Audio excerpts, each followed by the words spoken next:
Oke, kita masuk ke materi kedua, video kedua. Norma praktek profesional audit internal. Nah, norma praktek profesional audit internal itu yang pertama adalah kita membahas tentang kemampuan profesional dulu. Audit internal harus mencerminkan keahlian dan ketelitian profesional.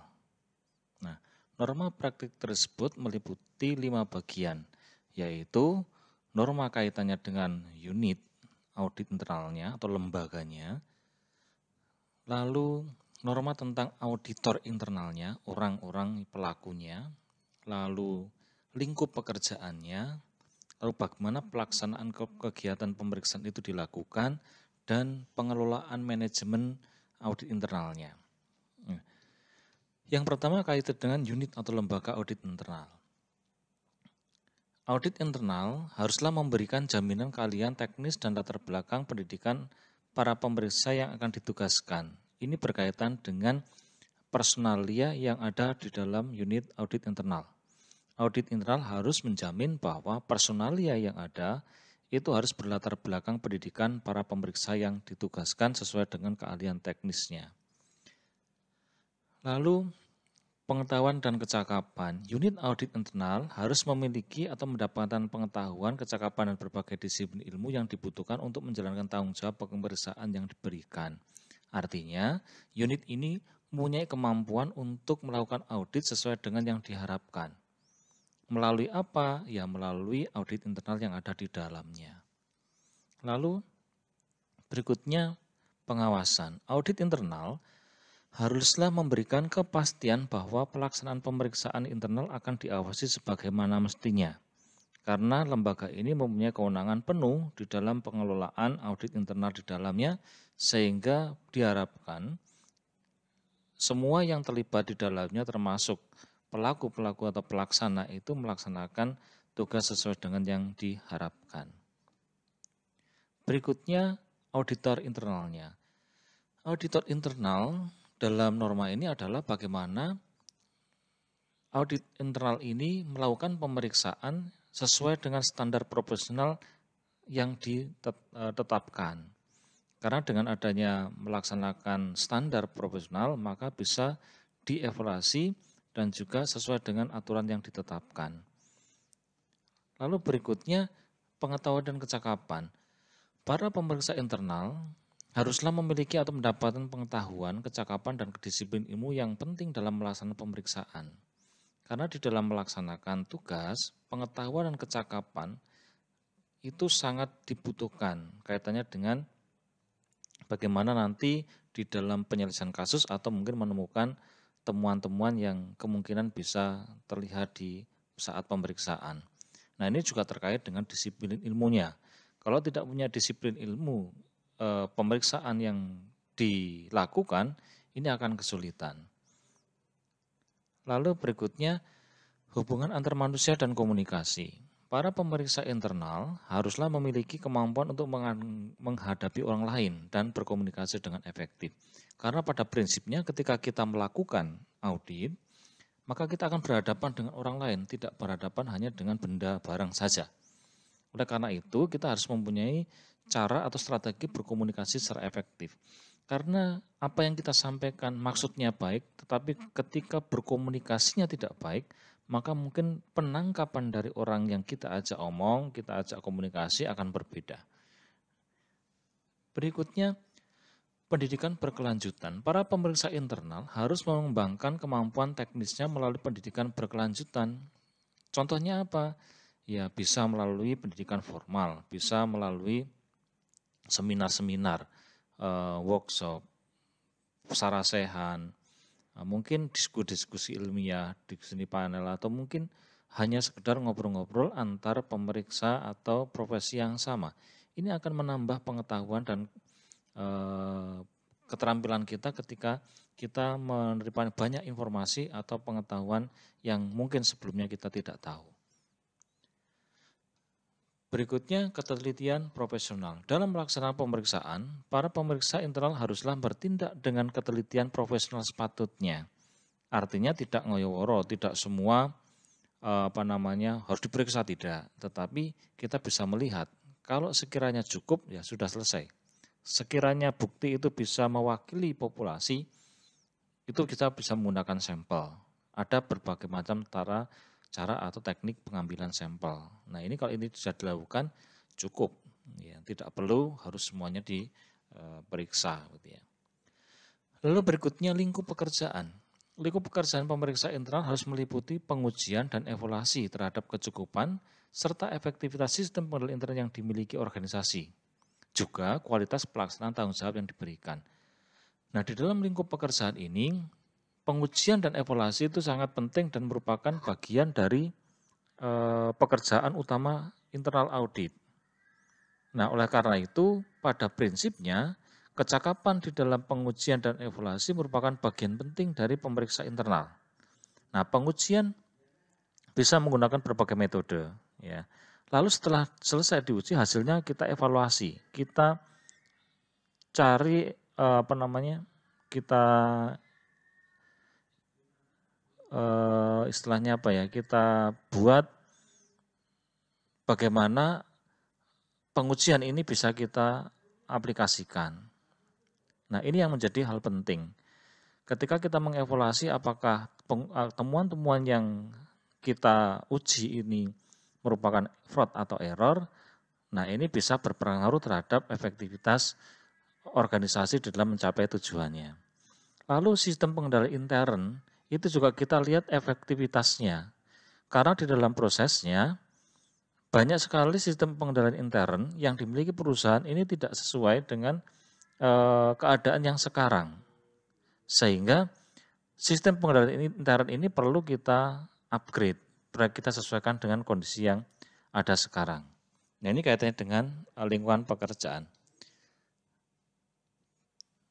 Berikutnya kaitannya dengan lingkup pekerjaan, yang pertama adalah keandalan informasi. Pemeriksa internal haruslah memberikan atau memeriksa keandalan informasi keuangan dan pelaksanaan pekerjaan dan cara-cara yang digunakan untuk mengidentifikasi, mengukur, mengklarifikasi, dan melaporkan suatu informasi tersebut. Artinya apa? Internal audit haruslah memastikan bahwa informasi itu andal. Sehingga ketika informasi itu andal, kita bisa menggunakan informasi itu untuk mengambil keputusan. Kalau informasi itu tidak benar, tidak sesuai, maka kemungkinan juga hasil yang kita lakukan, hasil yang kita berikan itu juga tidak sesuai. Nah, di dalam prakteknya kita harus menggunakan cara-cara untuk mengidentifikasi dan mengukur serta mengklarifikasi hal-hal yang kita periksa, sehingga ini bisa dapat dikatakan sebagai informasi yang bisa digunakan untuk pengambilan keputusan.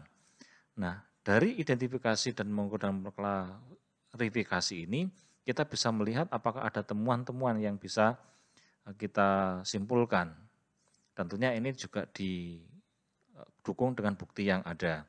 Lalu setelah itu kita melaporkan informasi ini. Ini kaitannya dengan keandalan informasi. Berikutnya dengan kesesuaian kebijakan, rencana, prosedur, dan peraturan perundang-undangan.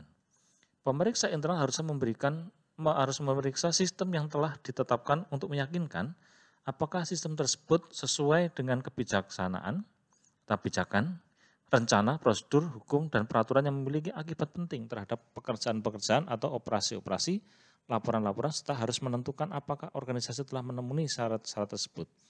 Nah, dalam lingkup pekerjaan ini, internal audit harus bisa memastikan bahwa sistem yang ada ini sudah mengikuti aturan-aturan atau kebijakan atau prosedur atau hukum atau peraturan yang telah ditetapkan. Apakah caranya bagaimana? Kita melihat aturannya seperti apa, kebijakannya seperti apa, lalu kita bisa melihat pelaksanaan di lapangan seperti apa. Rencana juga sama, kita lihat rencana seperti apa, pelaksanaan di lapangan seperti apa. Nah ini juga bisa kita lihat dari lingkup pekerjaannya. Lalu perlindungan terhadap harta. Pemeriksa internal harusnya memeriksa alat atau cara yang digunakan untuk melindungi harta atau aktiva. Dan bila dipandang perlu, memverifikasi keberadaan berbagai harta organisasi. Caranya bagaimana? Ya kita lihat apakah barang-barang aktiva yang ada dalam perusahaan ini sudah dikelola dengan aman sedemikian rupa. Contoh umpamanya dalam satu ruangan ada AC, ada LCD dan sebagainya, apakah perlindungannya cukup? Umpamanya pintunya dikunci, ada kuncinya yang kuncinya bagus dan sebagainya, jendela-jendela diteralis dan sebagainya. Lalu kalau ada hal-hal yang sekiranya itu perlu kita cek lebih dalam lagi, lah kita perlu verifikasi, mencocokkan apakah kuncinya sudah sesuai dengan standar atau paling tidak kunci itu bisa digunakan untuk mengamankan barang yang ada di dalam ruang tersebut. Lalu penggunaan sumber daya secara ekonomis dan efisien. Pemeriksa internal haruslah menilai keekonomisan dan keefisiensian penggunaan sumber daya yang ada. Sumber daya ini tidak hanya sumber air, sumber daya listrik, tetapi juga sumber daya manusianya. Contoh sederhana, kalau ruangan tidak digunakan, kita cek ternyata listriknya dimatikan, komputer dimatikan, setelah selesai pekerjaan semua alat dimatikan dan sebagainya, itu efektif, efisien. Tetapi ketika pokoknya dinggo-dinggo, listrik, komputer, AC nyalakan, nanti sore dimatikan. Nah, ini juga tidak efektif dan efisien. Nah, ini kaitannya dengan bagaimana penggunaan sumber daya. Berikutnya pencapaian tujuan. Pemeriksa internal haruslah menilai, yang dinilai adalah pekerjaan, operasi atau program untuk menentukan apakah hasil-hasil yang dicapai sesuai dengan tujuan dan sasaran yang telah ditetapkan. Dan apakah sesuatu pekerjaan, operasi atau program telah dijalankan secara tepat dan sesuai dengan rencananya. Nah, umpamanya kita mau ke Jakarta menggunakan pesawat. Nah, kita cek ya, tiketnya, pesawatnya apa, pemberangkatannya jam berapa, sampai ke Jakarta sampai di sana jam berapa. Nah, ternyata ketika nanti ada penyimpangan, kenapa kok tidak pakai pesawat, pakai kereta? Nah, kita bisa melihat mengapa penyimpangan itu bisa terjadi. Nah, dari sini bisa kita analisis, lalu bisa kita buat rekomendasi dan sebagainya. Ini hal-hal yang perlu kita perhatikan. Lalu pelaksanaan kegiatan pemeriksaan. Pelaksanaan pemeriksaan itu meliputi perencanaan pemeriksaan, pengujian, serta evaluasi informasi, pemberitahuan hasil, dan penindaklanjuti. Untuk perencanaan pemeriksaan internal sudah merencanakan setiap pemeriksaan. Harusnya seperti itu. Karena apa? Tujuan dari perencanaan supaya bisa saling memahami antara audite dan auditor dan audite. Waktunya, kapan, pelaksanaannya seperti apa, metodenya seperti apa, sehingga bisa saling mendukung. Lalu pengujian dan evaluasi informasi. Pemeriksaan internal harus mengumpulkan, menganalisis, menginterpretasikan, dan membuktikan kebenaran informasi untuk mendukung hasil pemeriksaan. Kita harus mengumpulkan bukti-bukti, data-data, dan sebagainya, lalu kita analisis. Setelah ketemu analisisnya, baru kita interpretasikan ini ada penyimpangan apa tidak, ini fraud atau tidak, atau ini error apa tidak. Setelah itu kalau memang kita menentukan suatu keputusan, harus dibuktikan kebenaran informasi tersebut. Lalu setelah itu kita baru menyampaikan hasil pemeriksaan. Nah, pemeriksaan internal harus dilaporkan hasil-hasil pemeriksaan yang diperoleh dari kegiatan pemeriksaan kepada audite atau orang atau lembaga atau orang yang meminta jasa kita untuk melakukan audit. Nah, ini tujuannya supaya mereka bisa memahami apa yang sudah mereka lakukan dan analisis apa yang sudah mereka lakukan. Nah, kita akan nanti juga akan memberikan rekomendasi jika ada sesuatu yang mungkin tidak sesuai dengan standar atau pedoman yang berlaku. Lalu berikutnya tindak lanjut pemeriksaan. Pemeriksaan internal harus terus meninjau atau melakukan follow up untuk memastikan bahwa terhadap temuan-temuan pemeriksaan yang dilakukan telah dilakukan tindak lanjut yang tepat. Kita harus kawal terus rekomendasi kita. Karena apa? Kalau tidak dikawal dan itu tidak dilaksanakan, ya percuma kita mengaudit, capek-capek mengaudit, hasilnya kita sampaikan, rekomendasi kita sampaikan, tapi tidak dipakai. Lalu berikutnya, kaitannya dengan manajemen audit internal, pengelolanya. Ini kaitannya dengan bagaimana pimpinan audit itu mengelola bagian audit internal. Yang pertama, kaitannya dengan pimpinan audit harus memiliki pernyataan tujuan, kewenangan, dan tanggung jawab bagi internal audit. Sehingga tujuan, wewenang, dan tanggung jawab ini harus diputuskan sejak awal. Sehingga kita ngerti apa sih tujuan dari audit yang kita lakukan. dibentuknya bagian atau unit audit itu seperti apa. Lalu kewenangannya sejauh mana kita melaksanakan tugas itu. Dan seberapa tanggung jawab yang harus kita kita lakukan. Lalu perencanaan, pimpinan audit harus menetapkan rencana bagi pelaksanaan tanggung jawab bagian internal audit. Hal ini dilakukan supaya kita bisa mengetahui seberapa banyak tugas tanggung jawab yang harus kita lakukan selama periode tertentu. Lalu di sini juga perencanaan bisa untuk mengetahui siapa saja yang nanti akan dilakukan, yang akan diperintah atau ditugaskan untuk melaksanakan audit ini. Lalu berikutnya kebijakan dan prosedur. Pimpinan audit internal harus membuat berbagai kebijakan dan prosedur secara tertulis yang akan digunakan sebagai pedoman oleh staf pemeriksa. Kenapa harus tertulis? Itu harus supaya terdokumentasi dengan baik.